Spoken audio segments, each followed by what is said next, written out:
قال المؤلف رحمه الله: باب حد السرقة.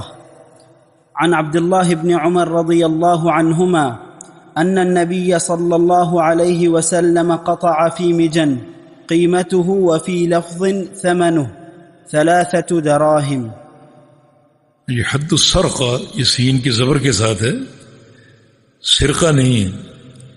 سرقہ تو کھانے والی چیز لگتا، بہت کھاتے ہیں آپ۔ حد السرقہ چوری کی حد، یعنی سرقہ کا معنی چھپ کر خفیتاً لوگوں کا مال چرانا۔ ایک نہبہ اور ایک سرقہ، ان میں فرق ہے۔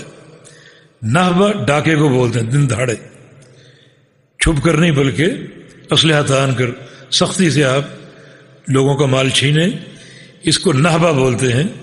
اور سرقہ آپ چھپ کر لوگوں کا مال چرائیں اور چرا کر بھاگ جائیں۔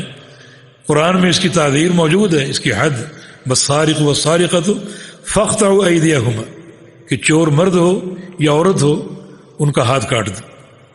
تو چور کی سزا قطع ید ہے، ہاتھ کاٹا جانا۔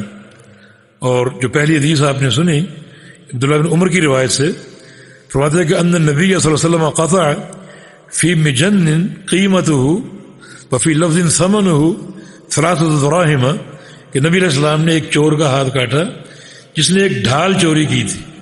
مجن ڈھال جو ہے وہ جنگ میں استعمال ہوتی ہے اپنے آپ کو بچانے کے لیے دشمن کے وار سے، تو اس نے ایک ڈھال چوری کر لی اور اس کی قیمت 3 درہم تھی۔